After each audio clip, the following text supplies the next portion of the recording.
तो वो आगे चल के उसके भविष्य को प्रैक्टिकल हुआ। भगत सिंह जी हमेशा से ही गुरु नानक को उन्हें पढ़ा, धर्म तो उनका सिख धर्म था ही। बेबे वाली बात जो अभी बताई, पंजाब में अपनी माँ को बेबे ही कहा जाता है, तो जेल में भी उन्होंने उसी का रूप लेके वो बेबे कहा कि मुझे इस बेबे के हाथ की रोटी चाहिए। दूसरे लोगों ने कहा इसकी तो आप कोई खाता ही नहीं है हाथ की। उसने कहा मुझे यही तो सिद्ध करना है कि ये भी मेरे बराबर है, मैं भी मानव हूं, ये भी मानव है। वो मानवतावादी विचार उसके अंदर भरे हुए थे। बाबा साहब को उन्होंने पढ़ा,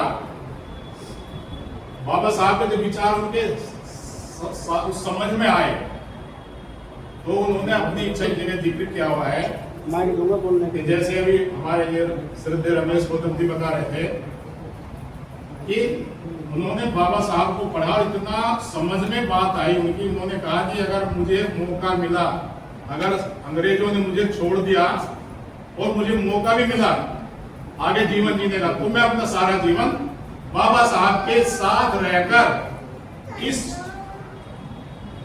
जो पाखंड है इस देश में, अंधविश्वास है, मैं इसको खत्म करने में लगा दूंगा और बाबा साहब जैसा आदमी इस देश को चाहिए, ये उन्होंने कहा। तो मुझे ये बात उनकी बहुत अच्छी लगी। हमारे कुछ सिख लोग भी हैं जो केवल राम को उनको पूछते हैं, लेकिन उसमें से आधे गुरु नानक को उन्होंने पढ़ाई। गुरु नानक ने तो मूर्ति पूजा का बिल्कुल खंडन किया है, कबीर दास ने जैसे किया है, इसी प्रकार से ये हमारे महापुरुष तो पढ़ा नहीं, इन्होंने उसको।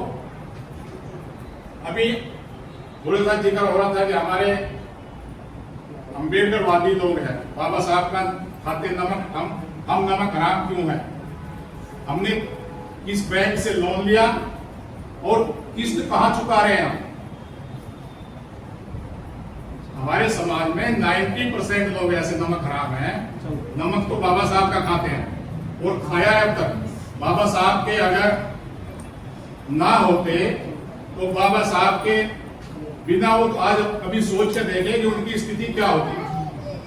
आज अच्छी बिल्डिंगों में वो लोग रह रहे हैं, अच्छे कपड़े वो पहन रहे हैं, उनके बच्चे अच्छे कपड़े पहन रहे हैं, फैशन के साथ चल रहे हैं। और फैशन वाले तो अपने पैसे कमाते हैं। एक फैशन डिजाइन किया कि भाई इसमें मुझे इतनी इनकम होनी है, उसको खरीद के कौन बढ़ावा देता है? समाज के लोग बढ़ाते हैं, खरीदते हैं।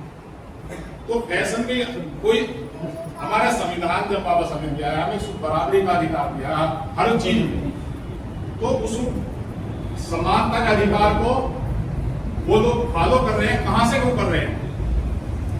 कभी ये बात नहीं सोचा। आज जो अम्बेडकरवादी बनते हैं, मैं तो ये देखता हूं, साल में एक बार भंडारा चला दिया, वहां पे 2 आदमी खड़े कर दिए वहां पे, बस भाई ये नहीं बोल रहा। एक बार यहाँ पे एसडीएम है, वो तहसीलदार है अशोक, हमारे यहाँ अशोक है बीतलोक में तहसीलदार है, एग्जीक्यूटिव एसडीएम भी कहते हैं उसको। भंडारा किया, बोलने का नंबर आया, हमारे साथ एक टीचर साथी आए, उसने जो है सबसे पहले बाबा साहब की 22 प्रतिज्ञाएं बताई। कोई जैसे लोग बैठे वहां से आवाज आई, नहीं नहीं नहीं नहीं नहीं। जैसे पहली प्रतिज्ञा उन्होंने पढ़ी बाबा साहब की, मैं ब्रह्मा विष्णु महेश को कभी ईश्वर नहीं मानूंगा, मैं गौरी गणेश को कभी भगवान नहीं मानूंगा।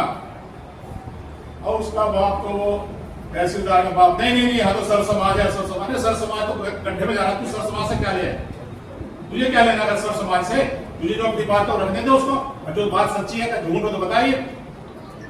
अगर इसमें कोई सच्चाई है, झूठ बात है तो बताइए। बाबा साहब को फॉलो कर रहे हो, बाबा साहब की प्रतिज्ञा से तुम्हारा एकदम आग लग जाती है पहली प्रतिज्ञा से ही।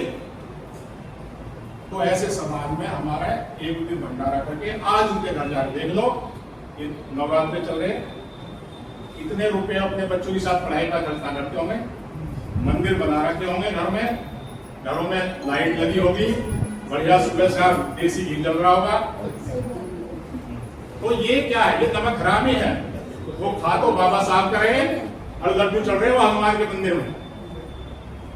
तो मैं ऐसे लोगों को धिक्कार करता हूं और इनका समाज में जीने का कोई अधिकार नहीं है। अगर वो इतने देवी देवताओं वाले वो बच्चे हैं, सब कुछ उन्हें वहीं से मिला, तो छोड़ते बाबा साहब जी को, जितना भी उन्होंने बाबा साहब ने दिया है, संविधान में दिया है, आज जिसकी बदौलत सब कुछ है, नौकरी छोड़ दें।